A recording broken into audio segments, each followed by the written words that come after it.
السلام عليكم ورحمة الله وبركاته. الحمد لله رب العالمين والصلاة والسلام على رسوله الكريم وعلى آله وصحبه أجمعين ومن تبعهم بإحسان إلى يوم الدين أما بعد. محترم حضرات و خواتین، عزیز طلبہ و طالبات، الحمدللہ یہ ہماری آج کی نشست فقہ رمضان سے متعلق ہے، اور آج کی اس نشست میں ہم رمضان کے بعض احکام و مسائل کو پڑھیں گے اور اسے سمجھنے کی کوشش کریں گے اور چند مسائل کو معلوم کرنے کی کوشش کریں گے۔ اللہ سے دعا ہے کہ اللہ تعالیٰ ہمارے اس بیٹھنے کو قبول فرمائے، ہماری ان مجلسوں کو کامیاب بنائے، آمین۔ محترم حضرات و پردہ نشین خواتین، گزشتہ لاسٹ کلاس میں ہم نے معلوم کیا کہ رمضان شروع اور ختم ہونے کا اعتبار چاند دیکھنے سے یا پھر اس منتھ کو کمپلیٹ کرنے کے اعتبار سے ہوتا ہے۔ شریعت میں ایسٹرونومیکل کیلکولیشن اس نام کی کوئی چیز نہیں ہے، فلکیاتی حساب شریعت میں اس کا کوئی اعتبار نہیں ہے، نہ اللہ کے رسول صلی اللہ علیہ وسلم کا طریقہ تھا، نہ صحابہ کرام نے اس پر عمل کیا، بلکہ اللہ کے رسول صلی اللہ علیہ وسلم نے صاف طور پہ منع بھی فرمایا اور کہا کہ ہم ایسی امت ہیں جو پڑھنا لکھنا جانتی نہیں ہے۔ یعنی شروع کے عرب کے جو دور کے لوگ تھے، اکثر لوگ لکھنا جانتے نہیں تھے، اکثر لوگ تعلیم یافتہ نہیں تھے، تو اللہ کے رسول صلی اللہ علیہ وسلم نے فرمایا کہ ہماری قوم ہم فطرت پر باقی ہیں کہ ہماری امت میں اگر کم پڑھا لکھا انسان بھی ہو، اس کے لیے بھی رمضان اور عید کو تلاش کرنے میں کوئی مشکل نہیں ہوتی۔ ہمارا رمضان اور عید کا سسٹم بالکل فطرت پر مبنی ہے۔ تو اللہ کے رسول صلی اللہ علیہ وسلم نے آگے فرمایا کہ ہم کیسے مہینے کو جانتے ہیں، مہینہ یا تو 29 کا ہوتا ہے یا پھر 30 کا ہوتا ہے، اس اعتبار سے ہم مہینے کو پہچانتے ہیں اور نئے مہینے کی ابتدا کرتے ہیں۔ تو پتہ چلا کہ اسلام میں ایسٹرونومیکل کیلکولیشن کا کوئی اعتبار نہیں ہے۔ اچھا، آج کے درس میں ایک نیا مسئلہ یہ کہ خصوصاً جب ہمارے معاشرے میں، سوسائٹی میں جب چاند دیکھا جاتا ہے تو کچھ لوگ کمنٹ کرتے ہیں، کچھ لوگوں کا یہ تبصرہ ہوتا ہے کہ یہ چاند تو 2 دن کا ہے، یہ چاند تو 3 دن کا ہے، یہ چاند تو کچھ اور دن کا لگ رہا ہے۔ جبکہ چاند دیکھنے کی کوشش کی جاتی ہے تو 29 کی شام کو چاند نظر نہیں آتا، جس کی وجہ سے مہینہ مکمل کر کے پھر نیا مہینہ شروع ہو جاتا ہے۔ پھر جب چاند نظر آتا ہے آسانی سے لوگوں کو، تو کچھ لوگوں کا تبصرہ ہوتا ہے یہ تو 2 دن کا ہے، تو 3 دن کا چاند ہے۔ اس طرح کے تبصرے کچھ لوگ کیا کرتے ہیں، تو ان کا اس طرح کا تبصرہ کرنا غلط ہے، درست نہیں ہے۔ دیکھیں، رمضان کی پہلی تاریخ کے چاند، کبھی کبھی چاند جب نظر آتا ہے کبھی چھوٹا کبھی بڑا نظر آتا ہے، تو اس کو دیکھ کر کبھی بھی ہمیں شک میں نہیں پڑنا چاہیے کہ کیا واقعی ہمارا 1-2 روزہ چھوٹا کیا۔ کچھ لوگ تبصرے کرتے ہیں، خود بھی شک میں پڑتے ہیں، لوگوں کو شک میں ڈالتے ہیں، لیکن اس طرح کی کوئی چیز شریعت میں نہیں ہے۔ شریعت نے چاند کے دیکھنے کا ہمیں حکم دیا ہے۔ جب ہمیں چاند نظر آئے گا تو ہمارا پہلا چاند ہوگا۔ دیکھیے، چاند کب پیدا ہوتا ہے اس کا ہمیں اعتبار نہیں، تو مہینے کی ابتدا کے لیے، مہینے کے شروع ہونے کے لیے چاند کب پیدا ہوا اور کتنا بڑا ہوا، یہ چیز لازم نہیں ہے، بلکہ اس کا اعتبار نہیں ہے۔ کس چیز کا اعتبار ہے؟ چاند جب ہمیں نظر آتا ہے تب اس کا اعتبار ہے، تب سے وہ مہینہ شروع ہوتا ہے۔ تو شریعت نے چاند کے دیکھنے سے مہینے کی شروعات کی بنیاد رکھی ہے۔ ایسا نہیں کہ چاند کب پیدا ہوا کسی سائنٹسٹ سے پوچھیں یا پھر کسی اور ایسٹرونومیکل جو کیلکولیشن میں ماہر ہیں ان سے پوچھیں، اس طرح کی کوئی چیز کی ضرورت نہیں ہے۔ جب چاند ہمیں دکھے گا تو وہ ہمارا پہلا چاند ہوگا، اگرچہ کہ وہ چاند حقیقت میں پیدا ہو کر 2-3 دن گزر گئے ہو، اس کا کوئی اعتبار نہیں، اس میں کوئی ہمارے لیے پرابلم نہیں ہے۔ لیکن جب چاند ہمیں دکھتا ہے وہ ہمارا پہلا چاند ہے، اور اس میں پریشان ہونے کی بات بھی نہیں، اور لوگوں کو اس طرح کے تبصرے کرنے سے دور رہنا چاہیے۔ دیکھیے، ایک حدیث ایک اثر آتا ہے، ابو البختری رضی اللہ عنہ کہتے ہیں کہ ہم عمرہ کے لیے مدینہ سے روانہ ہوئے، یعنی مدینہ سے مکہ کو کچھ صحابہ کرام نکل کر چل پڑے۔ تو معاملہ یہ ہوا کہ ہم نے مقام نخلہ میں، یعنی مکہ سے پہلے جگہ آتی ہے، اس کا نام نخلہ ہے، ہم نے مقام نخلہ میں نئے چاند کو دیکھا۔ تو کچھ لوگوں نے کہا ہے تو تیسری رات کا چاند ہے، یعنی بڑا ہے تو تیسری رات کا چاند ہوگا۔ کچھ لوگوں نے کہا نہیں یہ دوسری رات کا چاند لگتا ہے۔ تو اس طرح بات ہوتی رہی، تو وہاں عبداللہ بن مسعود رضی اللہ عنہ سے ان سے ملاقات ہوئی، تو عبداللہ بن مسعود رضی اللہ عنہ نے ان سے پوچھا، ہم نے بتایا کیا ایسا ایسا معاملہ ہے۔ عبداللہ بن مسعود رضی اللہ عنہ نے پوچھا کہ تم نے کس رات کو چاند دیکھا تھا؟ ہم نے بتایا کہ ہم نے فلاں فلاں رات کو چاند دیکھا تھا۔ تو عبداللہ بن مسعود رضی اللہ عنہ کہنے لگے کہ اللہ تعالیٰ نے اس کو تمہارے دیکھنے کے لیے بڑا بنا دیا تھا، چنانچہ وہ اسی رات کا چاند ہے جس رات تم نے اسے دیکھا تھا۔ تو اس اثر سے پتا چلا کہ چاند اگر ہمیں بظاہر بڑا نظر آئے یا چھوٹا نظر آئے، اس سے پریشان ہونے کی کوئی ضرورت نہیں ہے۔ اصل ہمارے مہینے کی شروعات ہمارے چاند کے دیکھنے سے ہوتی ہے۔ اگر 29 کی شام اگر چاند نظر آئے تو ہمارا پہلا چاند ہے، اگر نظر نہیں آتا اور پھر 30 ہم مکمل کرتے ہیں، اس کے بعد 1 تاریخ یا 2 تاریخ کو چاند کلیئر نظر آتا ہے لیکن بہت بڑا دکھتا ہے، اور کچھ لوگوں کا خیال یہ ہوتا ہے کہ اتنا بڑا چاند تو 3-4 دن کا ہوتا ہے، تو پریشان ہونے کی بات نہیں۔ اگرچہ کہ اس کے پیدا ہو کر 3-4 دن ہوئے کیوں نہ ہو، لیکن جب ہمیں نظر آیا، ہم نے جو صحیح پروسیجر شریعت کا فالو کیا، تو ہمیں پریشان ہونے کی بات نہیں، وہ ہمارا پہلا چاند ہی کاؤنٹ ہوتا ہے، اس میں کوئی پریشان نہیں ہونا چاہیے، جیسے کہ عبداللہ بن عباس رضی اللہ عنہ نے اس بات کی طرف اشارہ کیا۔ محترم حضرات و پردانشی خواتین، اور ایک مسئلہ یہ ہے کہ رمضان کے مہینے میں کبھی کبھی ایسا ہوتا ہے کہ بندہ کسی جگہ رمضان کو شروع کرتا ہے، شروع کرنے کے بعد وہ پھر کسی اور ملک یا پھر کسی اور ایسے علاقے کا سفر کرتا ہے جہاں رمضان تھوڑا لیٹ سے شروع ہوا ہوتا ہو، یا پھر کبھی ایسا ہوتا ہے کہ اس کی جگہ جہاں سے رمضان کو شروع کیا وہاں رمضان لیٹ شروع ہوا ہو، اور جس جگہ جس ملک کو سفر کر کے جاتا ہے وہاں رمضان تھوڑا جلدی شروع ہو جاتا ہے۔ دیکھیے بات بالکل واضح ہے، آسان طریقے سے سمجھنے کے لیے میں بتاؤں کہ بسا اوقات کوئی بندہ کسی علاقے میں اپنے رمضان کو شروع کرتا ہے، لیکن جب وہ سفر کر کے کسی اور ملک جاتا ہے رمضان کے دوران یا کسی اور جگہ جاتا ہے، تو وہاں جانے کے بعد وہ اس جگہ کے تابع ہو جائے گا، وہاں کے مسلمان جیسے روزہ رکھ رہے ہیں ان کے تابع ہو جائے گا۔ ایسا نہیں کہ وہ میں نے رمضان ان سے پہلے شروع کیا تھا تو ان سے پہلے میں رمضان کو ختم کروں گا، ایسی بات نہیں ہونی چاہیے۔ یا پھر اگر اس نے رمضان لیٹ سے شروع کیا ہے اور ان لوگوں نے رمضان کو جلدی شروع کیا ہے، تو ایسا نہیں کہنا چاہیے کہ میرا رمضان ابھی باقی ہے، میرے روزے کمپلیٹ نہیں ہوئے تو میں ان کے ساتھ عید نہیں مناؤں گا، اس طرح کی بات نہیں ہونی چاہیے۔ مختصر یہ کہ اگر کوئی بندہ کسی علاقے میں اپنے رمضان کو شروع کرتا ہے، پھر وہ کسی ملک یا کسی جگہ جاتا ہے اور وہاں پر رمضان گزارتا ہے اور رمضان اس کا ختم ہوتا ہے، تو وہ دیکھتا ہے کہ وہاں پر اسے 28 روزے ملے ہیں، کیونکہ وہاں کا رمضان یہاں سے پہلے شروع ہوا تھا، تو وہ کیا کرے؟ تو وہ بندہ 28 روزے رکھے اور لوگوں کے ساتھ مل کر عید منائے، اور پھر عید کے بعد وہ اپنے 1 روزے کی قضا کر لے، یہ مسئلہ ہے۔ ایسا کیوں؟ کیونکہ جو چاند کے مہینے ہوتے ہیں جسے قمری مہینہ یا لونار منتھس کہا جاتا ہے، 29 یا 30 دن کے ہوتے ہیں، 28 یا 31 دن کا چاند کا کوئی بھی مہینہ نہیں ہوتا۔ تو اس نے رمضان تو لیٹ سے شروع کیا، کیوں شروع کیا لیٹ سے؟ کیونکہ جس علاقے میں تھا وہاں رمضان لیٹ شروع ہوا، وہاں چاند لیٹ سے نظر آیا، رمضان لیٹ سے شروع ہوا، اوکے کوئی مسئلہ نہیں، لیکن جس علاقے میں وہ پہنچ گیا ہے اور تو اسے اس علاقے کے اعتبار سے اپنے روزے کو ختم کرنا ہوگا، اور 28 روزے اگر اسے ملتے ہیں تو 29 روزہ نہ رکھے، لوگوں کے ساتھ عید منائے، اور عید کے بعد پھر 1 روزے کی قضا کر کے 29 روزے اپنے مکمل کر لیں۔ اس کا اپوزٹ مسئلہ ہے کہ وہ جہاں کہیں اس نے رمضان اپنی شروع کیا، ہاں رمضان شروع کیا، جلدی رمضان شروع ہوا، کسی اور علاقے میں وہ چلا گیا، وہاں رمضان لیٹ سے شروع ہوا تھا، وہاں جب پہنچتا ہے تو دیکھتا ہے کہ اس کے 29 روزے ہو گئے، ہاں تو ان کے 28 روزے تھے، اس کے 30 روزے ہو گئے، ان کے 29 روزے تھے، اور 29 تاریخ کو چاند نظر نہیں آیا، تو ان لوگوں نے اپنے 30 روزے مکمل کر لیے، تو اس شخص کے کتنے روزے ہوئے؟ 31 روزے اس کے ہو گئے، تو کیا وہ 31 والا روزہ رکھے گا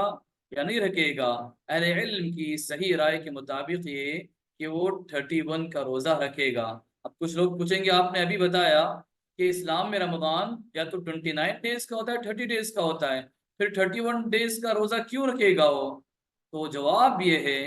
اگرچہ کہ اس کے روزے 31 ہو رہے ہیں، لیکن ابھی اس علاقے کا رمضان کا مہینہ بھی چل رہا ہے، اور یہ اپنے رمضان اور عید میں اس علاقے کے تابع ہوگا۔ اس کے کتنے روزے میں وہ اصل میں اعتبار نہیں ہوگا، اس علاقے میں ابھی رمضان باقی ہے، تو اس علاقے کے اعتبار سے ان لوگوں کے ساتھ برابر روزے رکھے گا اور ان کو چھوڑ کر عید نہیں منائے گا۔ یہ اصل مسئلہ ہے، اور یہ میری بات نہیں، حدیث سے ثابت ہوتا ہے، اور اہل علم کا اور علماء کرام کی یہی رائے ہے۔ دیکھیے حدیث میں اللہ کے رسول صلی اللہ علیہ وسلم نے فرمایا الصوم یوم تصومون والفطر یوم تفطرون والاضحى یوم تضحون۔ اللہ کے رسول صلی اللہ علیہ وسلم نے فرمایا روزہ اس دن ہے جس دن تم روزہ رکھو، یعنی سب لوگ مل کر جب روزہ رکھتے ہیں تو رمضان ہے، اور عید وہ ہے جس دن تم عید مناؤ، یعنی سب لوگ جب عید مناتے ہیں تو اسے عید کا دن کہا جاتا ہے۔ والاضحى یوم تضحون،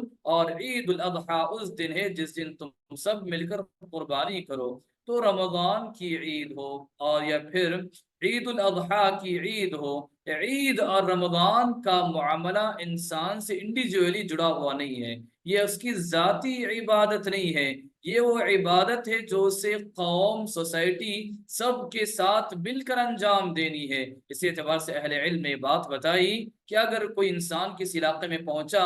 اور وہاں اس کے 29 روزے 28 ہو گئے، اس علاقے کے لوگوں کے 29 روزے ہو گئے اور انہوں نے عید منائی، تو اسے اس دن روزہ نہیں رکھنا ہے، ان کے ساتھ مل کر عید منانا ہے، اس کے بعد ایک روزے کی قضا کرنی ہے۔ اور دوسرا مسئلہ یہ کہ کہیں پہنچا جہاں پر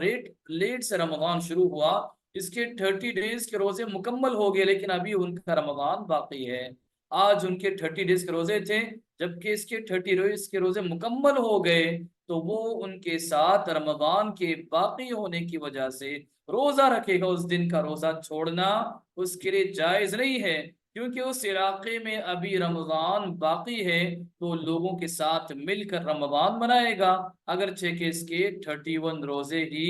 کیوں نہ ہو گئے ہوں۔ دیکھیے یہی اس مفہوم ہے جسے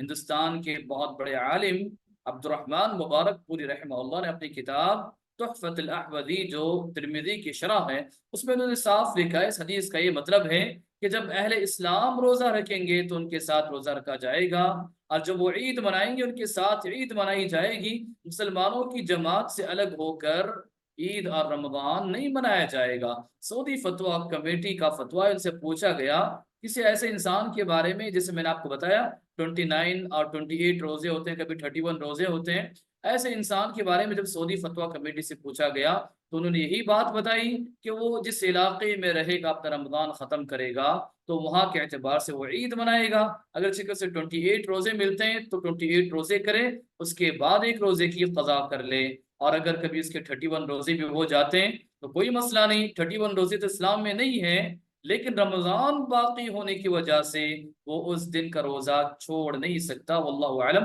امید کے بات آپ کو سمجھ میں آئی ہوگی۔ اسی طرح محترم حاضرین اور پردہ نشین خواتین، اور ایک مسئلہ یہ کہ نیت جو عبادت کی اصل عبادت کا رکن ہوا کرتی ہے، تو نیت اور روزے کا بھی بڑا گہرا تعلق ہے، بلکہ نیت روزے کا ایک اہم اور مین رکن اور پلر ہے۔ جس طرح ہر عبادت کی نیت ضروری ہے، اس طرح روزے کی بھی نیت بالکل ضروری ہے۔ اور فرض روزے کی نیت کیسی ہونی چاہیے؟ فرض روزے کی نیت انسان رات ہی سے فجر کے طلوع ہونے سے پہلے پہلے تک وہ فرض روزے کی نیت کر لے، اور فجر کے طلوع ہونے کے بعد وہ فرض روزے کی نیت وہ اگر نہ کیا ہو تو اس کا روزہ شمار نہیں ہوگا، اس دن کا اس کا روزہ چلا جائے گا، لیکن سالوں سے شک میں نہیں پڑنا چاہیے۔ لیکن حفصہ رضی اللہ عنہ بیان فرماتی ہے اللہ کے رسول صلی اللہ علیہ وسلم نے فرمایا من لم یبیت الصیام قبل الفجر فلا صیام له۔ اللہ کے رسول صلی اللہ علیہ وسلم نے فرمایا جو کوئی انسان رات میں فجر سے پہلے تک نیت نہ کرے تو اس کا روزہ قبول نہیں ہوگا، اس کے روزے کا اعتبار نہیں ہوگا۔ اس حدیث سے پتہ چلا کہ فرض روزے کی نیت انسان کو رات ہی میں کرنی چاہیے، میکسیمم فجر سے پہلے پہلے تک اسے اس روزے کی نیت کرنی چاہیے، اگرچہ کہ فجر سے 1 منٹ پہلے کیوں نہ ہو، اگر اس نے فرض روزے کی نیت کی تو اس کا روزہ اللہ کے پاس شمار ہوگا، ورنہ اس کا فرض روزہ شمار نہیں ہوگا۔ البتہ جو نفل روزے ہیں اس کی نیت انسان رات میں کرنا ضروری نہیں، بلکہ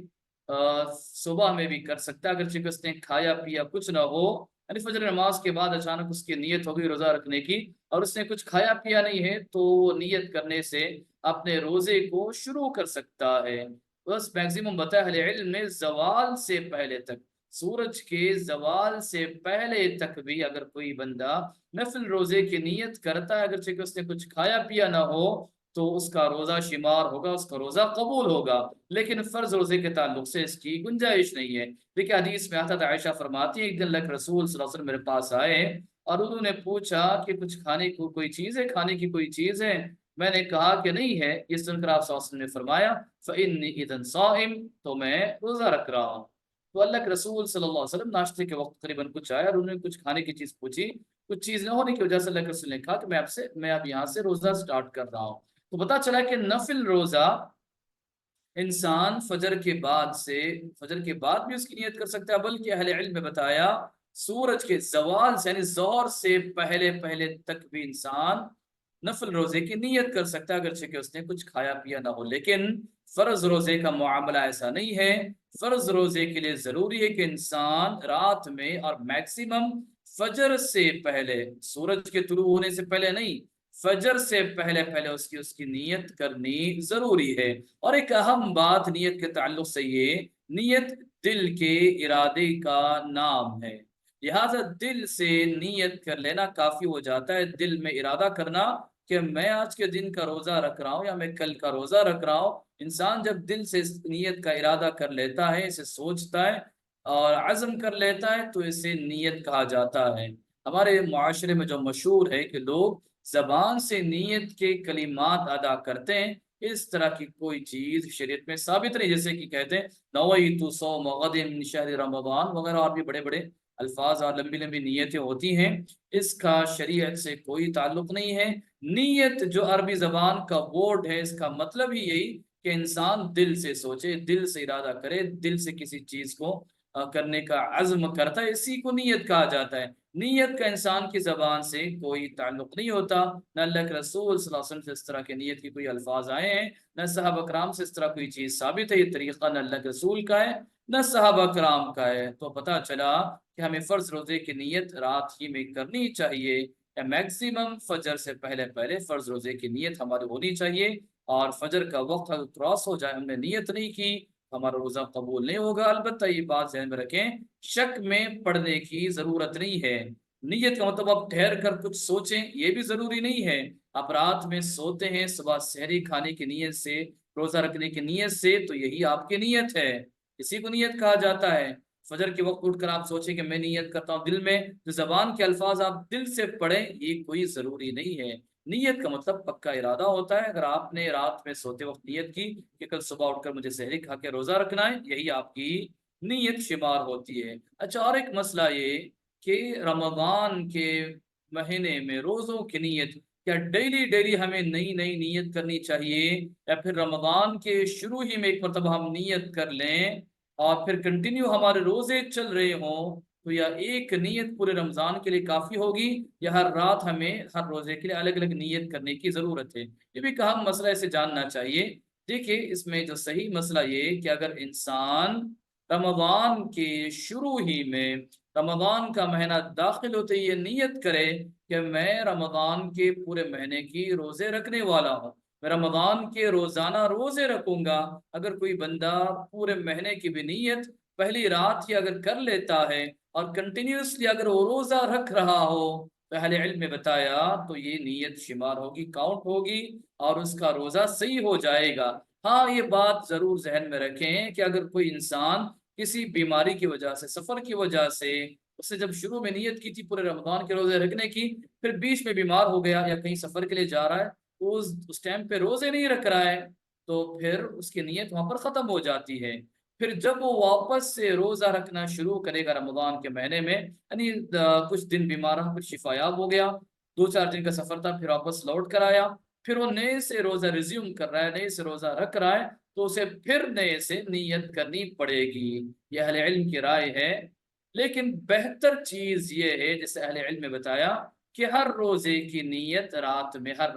روزے کی نیت کرنا یہ سب سے بہتر اور سب سے اچھی چیز ہے، اور اسی کو ہمیں فالو کرنا زیادہ بہتر ہے۔ جیسے میں نے بتایا نیت کوئی مشکل کام نہیں، پریشانی کی بات نہیں۔ جسے آپ رات میں سوتے وقت نیت کریں کہ صبح میں اٹھ کر روزہ رکھنا ہے، سحری کرنا ہے، تو یہی آپ کی نیت ہو گئی اور آپ کا روزہ درست ہو جائے گا۔ یعنی آپ صبح میں اٹھ کر کچھ ٹائم کے لیے دل میں سوچیں میں آج کے دن کا روزہ رکھتا ہوں، اس طرح آپ جو زبان سے کہنے کے الفاظ دل میں کہنا،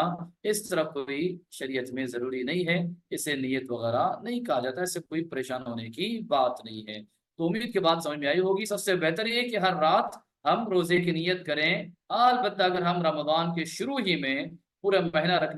روزے رکھنے کی نیت کرتے ہیں تو یہ بھی چلے گا، شرط ہے کہ درمیان میں ہم روزے رکھنا سٹاپ نہ کریں۔ اگر ہم کسی وجہ سے روزے رکھنا درمیان میں سٹاپ کر دیں، جیسے کوئی خاتون یا عورت ہے جو رمضان کے شروع ہی میں پورے رمضان مہینے کے لیے روزے رکھنے کی نیت کرتی ہے، پھر درمیان میں اس کے پیریڈ سٹارٹ ہو جاتے ہیں تو روزہ رکھنا اس کے لیے جائز نہیں ہے، سٹاپ ہو جاتی ہے، پھر واپس سے وہ جب روزہ رکھنے آئے گی اسے پھر نئی نیت کرنی پڑتی ہے۔ بس خلاصہ یہ کہ بہتر چیز ہے کہ انسان ہر رات میں نئی نیت کر لے۔ بس بولنا یہ ہے کہ نیت کے تعلق سے وسوسے میں مبتلا نہ ہو، شیطان کے حملے کا شکار نہ ہو، پریشان نہ ہو، بلکہ نیت کے معاملے میں انسان وسوسے میں کبھی نہ پڑے، بالکل کلیئر طور پر نیت کے معاملے میں اپنے آپ کو صاف رکھے۔ اللہ تعالی ہمارے لیے آسانی کر دے۔ محترم حضرات و پردہ نشین خواتین، رمضان کا مہینہ جیسا بڑا مبارک مہینہ، اس میں روزے رکھنا بہت بڑی سعادت کی بات ہوتی ہے، لیکن ہمارے روزے کیسے ہونے چاہیے یہ بھی ہمیں اچھی طرح سمجھنا چاہیے۔ اللہ کے رسول صلی اللہ علیہ وسلم نے کیسے روزے رکھنے کا طریقہ سکھایا ہے، روزوں میں ہمارے کیا آداب ہونے چاہیے، ہمارے روزوں میں کیسی سنتوں کو ہم فالو کریں، یہ اچھی طرح جان لیں۔ روزے کا بھی اپنا ایک ادب ہوتا ہے، روزے کا ادب جب ہم ادب کے ساتھ سنت کے مطابق جب روزے رکھیں گے، روزوں کو جب ہم کامیاب بنائیں گے، روزوں کو اللہ کی عبادت سے جوڑے رکھیں گے، تو جب روزوں کے ادب کا خیال کر کے روزے جب رکھا جائے گا تو ہمارے روزے اللہ کے پاس اور زیادہ قبول ہوں گے، ہمارے روزوں کا اللہ کے پاس زیادہ مقام ہوگا اور ہمیں اس پر بڑا اجر ثواب ملے گا۔ دیکھیے جو بھی عبادت آپ سنت کے مطابق، جتنا سنت کے مطابق کریں گے اس عبادت میں کوالٹی پیدا ہو جاتی ہے، اور وہ عبادت اللہ تعالیٰ کے پاس بہت زیادہ اجر و ثواب کی مستحق ہو جاتی ہے۔ تو ہم روزے ایسے رکھیں کہ ہمارے روزوں پر ہمیں بھرپور اجر و ثواب ملے، ہمارے روزے سنت کے مطابق ہوں، ہمارے روزوں میں ہمیں شریعت اور اسلام کے آداب کا، روزوں کے ادب کا خیال کرتے ہوئے روزے رکھنے چاہیے۔ تو روزوں کے کیا آداب ہیں جنہیں ہمیں رمضان کے مہینے میں، جن کا روزے کی حالت میں خیال کرنا چاہیے؟ تو چند باتیں جسے آپ کے آگے بتاؤں گا، امید کے بغور سنیں اور اسے اپنے روزوں کی حالت میں لانے کی کوشش کریں۔ تو سب سے پہلا ادب یہ، رمضان کے مہینے میں جب ہم روزہ رکھتے ہیں یا کوئی بھی ہم روزہ رکھتے ہیں تو روزہ رکھنے سے پہلے ہمیں سحری کھا لینی چاہیے، سحری کا اہتمام کرنا چاہیے۔ ہمارے سوسائٹی معاشرے میں کچھ لوگ ایسے ہوتے ہیں جو رات میں کھاتے ہیں اور اسی کو اپنی سحری بنا کر سو جاتے ہیں، پھر فجر کی نماز میں اٹھتے ہیں، اللہ کا توفیق دے، اور کچھ لوگ ایسے ہوتے ہیں جو فجر بھی مس کرتے ہیں، بڑے افسوس کی بات ہے۔ تو یاد رکھیں رات میں آپ کھا کر سو جائیں، اسے سحری کاؤنٹ کریں تو یہ درست نہیں ہے، بلکہ صبح میں اٹھ کر آپ کا سحری کرنا، اس میں بڑی برکت ہوتی ہے، اور سائنٹیفک اعتبار سے بھی آپ کے جسم کو اس کا بڑا فائدہ حاصل ہوتا ہے۔ اللہ کے رسول صلی اللہ علیہ وسلم نے فرمایا تسحروا فإن فی السحور برکہ، اللہ کے رسول صلی اللہ علیہ وسلم کا فرمان ہے سحری کیا کرو، سحری کے کھانے میں بڑی برکت اللہ تعالیٰ نے رکھی ہے۔ تو یاد رکھیں سحری کچھ بھی آپ کھائیں، چاہے تھوڑا کھائیں چاہے زیادہ کھائیں، اگر کھانا بھی نہیں ہے تو کم از کم کچھ گھونٹ پانی ہی تو پی لیں، اس سے آپ کو سحری کا اجر ثواب ملے گا اور آپ سحری کرنے والے شامل ہوں گے، اور سحری کی فضیلت آپ کو حاصل ہوگی۔ سحری کی بڑی فضیلتیں سے میں آپ کے آگے ابھی تھوڑی دیر سے ذکر کروں گا۔ اللہ کے رسول صلی اللہ علیہ وسلم نے ہر جگہ فرمایا السحور اکلہ برکہ فلا تدعوه ولو ان يجرع احدكم جرعة ماء فإن الله وملائكته يصلون على المتسحرين۔ دیکھیے اللہ کے رسول صلی اللہ علیہ وسلم نے ارشاد فرمایا، صحیح حدیث ہے، اللہ کے رسول نے فرمایا سحری کھا لیا کرو، سحری میں برکت ہے، سحری کبھی نہ چھوڑو، اگرچہ کہ ایک گھونٹ پانی ہی پی کر کیوں نہ ہو، کیونکہ اللہ تعالیٰ ایسے لوگوں پر، سحری کرنے والوں پر رحمت نازل کرتا ہے، اور فرشتے اللہ تعالیٰ سے رحمت و مغفرت کی دعا کرتے ہیں ان لوگوں کے لیے جو سحری کیا کرتے ہیں، سحری کھانے والے ہوتے ہیں۔ تو دیکھیے اللہ کی رحمت، اللہ کے فرشتوں کی دعا کہ اگر ہم مستحق بننا چاہتے ہیں تو ہمیں ضرور سحری کرنی چاہیے۔ دیکھیے اگر کچھ کھانے کا من نہیں ہے، یا کچھ لوگ ایسے ہوتے ہیں جو سحری میں کھا نہیں پاتے، ان کی طبیعت بگڑ جاتی ہے، تو کم از کم پانی کے چند گھونٹ پی لیں، یا کم از کم سب سے بہترین سحری کھجور کی ہے، جیسے اللہ کے رسول صلی اللہ علیہ وسلم نے فرمایا نعم سحور المؤمن التمر، اللہ کے رسول نے فرمایا مومن کی سب سے بہترین سحری کھجور ہے۔ تو پتہ چلا کہ ہمیں سحری میں کھجور کا بھی اہتمام اور خیال کرنا چاہیے، چاہے ہم کھانا جو بھی کھائیں، ہمارے کھانے کا ایک حصہ کھجور کو بھی بنائیں، تاکہ ہماری سحری اللہ کے رسول صلی اللہ علیہ وسلم کے کہنے کے مطابق سب سے بہترین سحری کھجور کی ہوتی ہے، یہ فضیلت اور یہ برکت بھی ہمیں حاصل ہو جائے۔ تو سحری ضرور کھا لیا کریں۔ اب ایک مسئلہ ہے کہ سحری کا وقت کب سے شروع ہوتا ہے، کب ختم ہوتا ہے؟ دیکھیے سحری کا وقت آدھی رات سے شروع ہوتا ہے اور فجر کے طلوع ہونے تک سحری کا وقت باقی رہتا ہے۔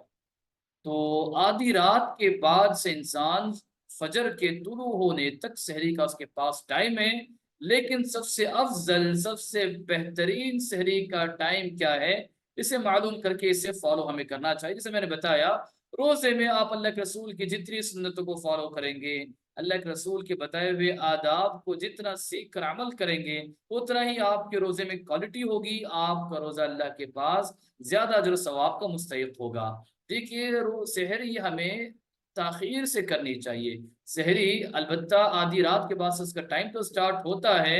لیکن آدھی رات کے بعد اٹھ کر ہم سحری کر کے سو جائیں یا دوسرے کام میں مشغول ہو، یہ درست نہیں ہے۔ افضل وقت سحری کا یہ کہ لاسٹ ٹائم تک ہمیں سحری کرنی چاہیے، سحری میں تاخیر کرنی چاہیے۔ دیکھیے زید بن ثابت رضی اللہ عنہ بیان فرماتے ہیں کہ ہم نے اللہ کے رسول صلی اللہ علیہ وسلم کے ساتھ سحری کی،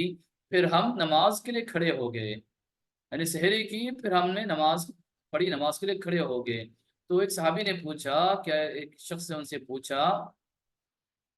کہ آپ کے سحری اور نماز کے درمیان کتنا ٹائم تھا؟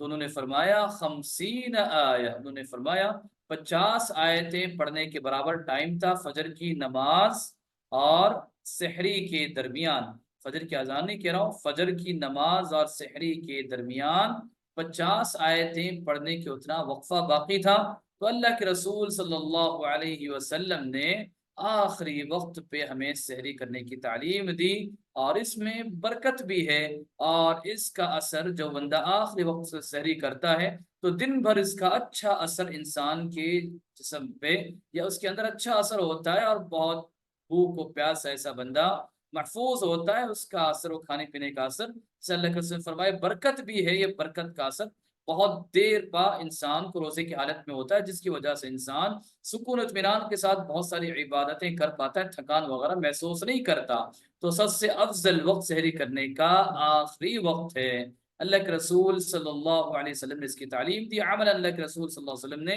لیٹ سحری کر کے بتایا، تو ہمیں اسی پر کو فالو کرنا چاہیے۔ ہاں جیسے میں نے اس سے پہلے بتایا تھا کہ بالکل آخری ٹائم ایسا بھی نہیں ہونا چاہیے کہ وہ اذان ہو رہی ہو آپ کھا پی رہے ہیں، اذان کے آخر تک کھا پی رہے، یہ مقصود نہیں ہے۔ آپ کو اذان سے پہلے اگر سحری کا فجر کی اذان بالکل وقت پر دی جاتی ہے، اور عموماً ہمارے علاقوں میں وقت پر ہی دی جاتی ہے، کچھ علاقوں میں فجر کی اذان وقت پر نہیں ہوتی، جو بھی ہو فجر کی اذان اپنے اول وقت میں اگر ہوتی ہے تو پھر ہمیں اذان سے پہلے پہلے کیا کرنا ہے، سحری کو ختم کرنا چاہیے۔ ایسا نہیں ہونا چاہیے کہ مؤذن اذان دے رہا ہو اور ہمارا کھانا پینا بھی چل رہا ہو، اور اس کی اذان کے ختم ہونے کا انتظار کرے تو ہمارا کھانا پینا ختم ہوگا، یہ اس کا مطلب نہیں ہے، اتنی بھی تاخیر نہیں ہے۔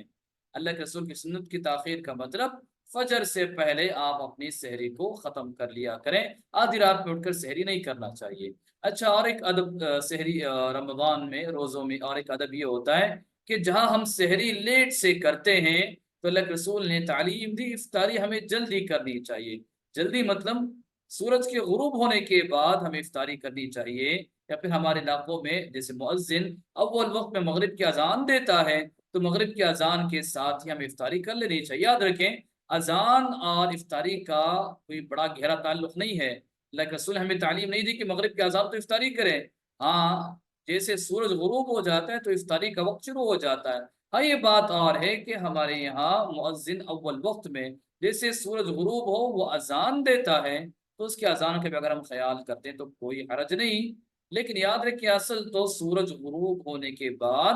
ہماری افطاری کا وقت شروع ہو جاتا ہے. اللہ کے رسول صلی اللہ علیہ وسلم نے تعلیم دی کہ جہاں سحری ہمیں تاخیر سے کرنے کا حکم ہے یا اللہ کے رسول کی سنت ہے تو وہیں افطاری ہمیں جلدی کرنے کی اللہ کے رسول نے تعلیم دی. اللہ کے رسول صلی اللہ علیہ وسلم نے فرمایا لا یزال الناس بخیر ما عجل الفطر. اللہ کے رسول صلی اللہ علیہ وسلم نے فرمایا لوگ برابر خیر و بلائی پر باقی رہیں گے جب تک وہ افطار میں جلدی کیا کریں گے. تو یاد رکھیں افطار میں ہمیں جلدی کرنا چاہیے. یہ ہمارے خیر و بھلائی سے جڑے رہنے کی دلیل اور ثبوت ہے. اچھا افطاری کا کیا طریقہ ہونا چاہیے؟ دیکھیے افطاری ہمیں کیسی کرنی چاہیے. دیکھیے ہمارے یہاں انواع و اقسام کے الگ الگ ٹائپ کے ڈشز ہوتے ہیں. لوگ کھاتے ہیں بہت ساری چیزیں, کوئی پرابلم نہیں ہے. اللہ تعالیٰ بس صحت و عافیت ہمیں نصیب فرمائے. ایسے کھانے کھائیں جو تندرست اور آپ کی صحت و عافیت کے لیے مناسب ہو, اور اس طرح کے کھانے اوائڈ کرنے چاہیے جس سے آپ کو دن بھر تکلیف ہوتی ہو, آپ کا پیٹ خراب ہو جاتا ہو, یا پھر روزے میں آپ کو تکلیف ہوتی ہو.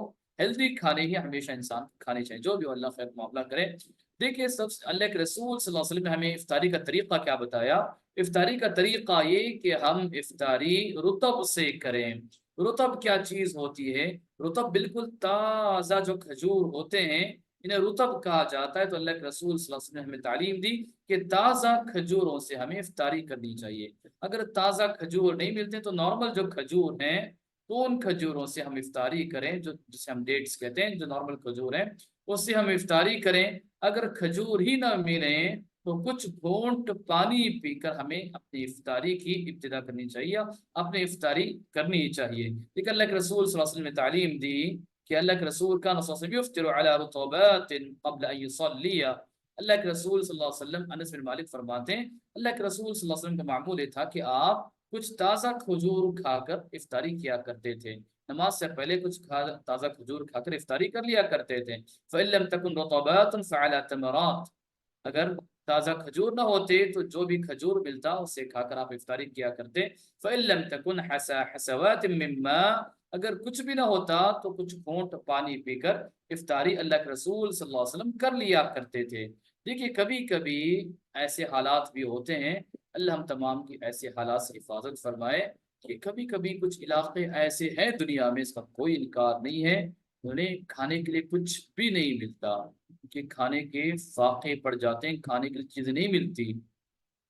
یا پھر ہم کہیں سفر وغیرہ میں ہوں, کوئی ایسی جگہ ہو جہاں پر ہمارے پاس کھانے پینے کی کوئی چیز موجود نہ ہو. اصل ہوتا ہے کہ کہیں ہم گاڑی میں سفر کر رہے ہیں اور لمبا راستہ ہے اور راستے میں کوئی دکان بھی نہیں, کوئی چیز نہیں, کوئی آبادی بھی نہیں, نہ ہمارے پاس کھجور پانی ہے. یا پھر کہیں ہم پوری طرح ٹریفک میں پھنس گئے ہیں اور ہمارے پاس کھانا پانی کچھ نہیں ہے, افطاری کا وقت آ گیا تو کیا کریں گے؟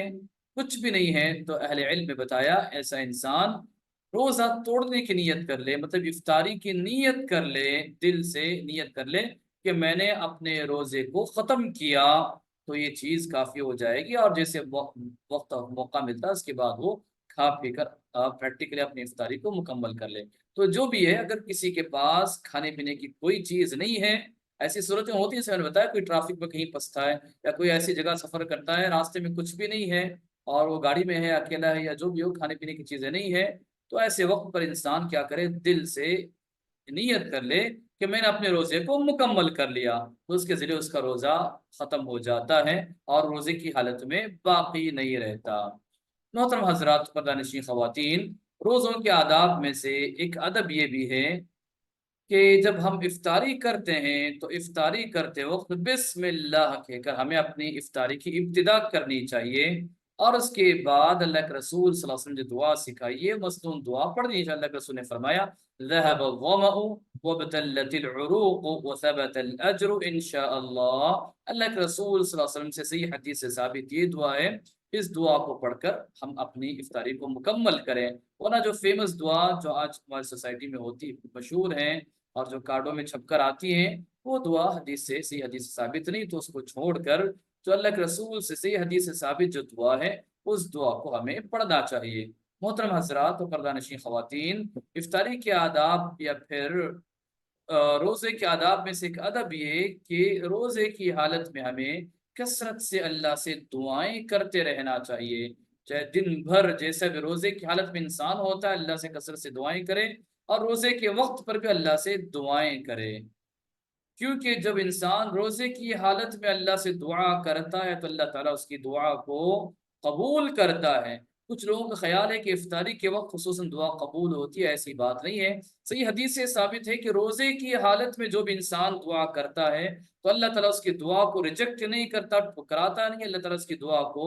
قبول کرتا ہے۔ تو روزے کی حالت میں چاہے روزے کا شروع کا ٹائم ہو، مڈل کا ٹائم ہو یا افطاری کا ٹائم ہو، انسان روزے کی حالت میں اللہ سے دعائیں کثرت سے کرتا رہے۔ ایک حدیث میں اللہ کے رسول صلی اللہ علیہ وسلم نے فرمایا ثلاثۃ لا ترد دعوتهم، تین لوگ ایسے ہیں جن کی دعا ریجیکٹ نہیں ہوتی، رد نہیں ہوتی۔ الصائم حتى يفطر، اللہ کے رسول صلی اللہ علیہ وسلم نے فرمایا اس میں ایک روزے دار ہے افطاری تک، ہاں روزے کی حالت میں جب یہ دعا کرے گا اللہ تعالیٰ اس کی دعا کو ایکسپٹ اور قبول کرتا ہے۔ محترم حضرات و پردہ نشین خواتین، روزے کی حالت میں ہمیں کرنے کا ایک کام یہ بھی ہے کثرت سے اللہ کے راستے میں ہمیں صدقہ و خیرات کرتے رہنا چاہیے، قرآن کریم کی تلاوت کرتے رہنی چاہیے، اور روزے داروں کو افطار کرانا چاہیے، یہ بھی بہت بڑا کام ہے۔ اور بھی جو بھی خیر و بھلائی کے کام ہم سے روزے کی حالت میں ہو سکتے ہیں ان خیر و بھلائی کے کاموں کو ہمیں روزے کی حالت میں کرتے رہنا چاہیے، جس کا اللہ تعالیٰ کے پاس بڑا مقام و مرتبہ ہوگا، اور ہمارا روزہ اللہ کے پاس بہت زیادہ اجر و ثواب کا مستحق ہو جائے گا۔ تو جو بھی خیر ہم سے ہو سکے روزے کی حالت میں کریں۔ اللہ کے رسول صلی اللہ علیہ وسلم کا معمول تھا، آپ صلی اللہ علیہ وسلم رمضان کے مہینے میں جب جبریل علیہ السلام سے آپ کی ملاقات ہوتی تو اللہ کے راستے میں بہت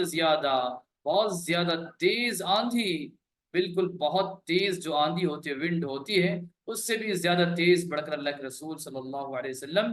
اللہ کے راستے میں صدقہ و خیرات کیا کرتے تھے۔ رمضان کی ہر رات جبریل السلام کے ساتھ بیٹھ کر قرآن کریم کی تلاوت کیا کرتے تھے۔ تو جو بھی ہو رمضان کے معاملے میں جو بھی خیر ہم سے ہو سکے اس خیر کے معاملے میں آگے بڑھنے کی کوشش کرنی چاہیے۔ اسی طرح رمضان المبارک کے مہینے میں ہمیں کیا کرنا چاہیے، رمضان کے دن کی تو جہاں تک بات ہو گئی تو بات ہو گئی، رمضان کی راتوں میں بھی ہمیں تراویح وغیرہ کا خصوصی خیال کرنا چاہیے،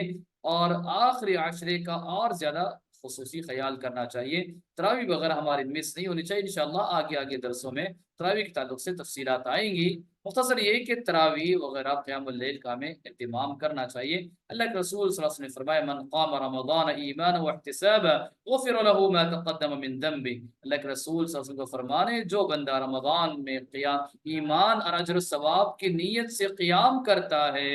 تو اللہ تعالیٰ اس کے پچھلے گناہوں کو بخش دیتا ہے، معاف کرتا ہے۔ تو رمضان میں ہمارے تراویح کبھی مس نہیں ہونی چاہیے، پابندی سے، اور خصوصاً آخر عشرے میں اور زیادہ عبادتوں کا اور قیام اللیل کا ہمیں خیال کرنا چاہیے۔ اسی طرح رمضان کے مہینے میں ہمیں عمرہ بھی کرنا چاہیے۔ عمرہ بھی بڑی عظیم عبادت ہے، اس کا بھی ہمیں رمضان المبارک کے مہینے میں اہتمام کرنا چاہیے۔ اگر اللہ نے استطاعت دی ہے، اللہ نے طاقت دی ہے تو ضرور عمرہ ہمیں کر لینا چاہیے۔ اللہ کے رسول صلی اللہ علیہ وسلم نے فرمایا عمرۃ فی رمضان تعدل حج، اللہ کے رسول صلی اللہ علیہ وسلم نے فرمایا کہ رمضان میں عمرہ کرنا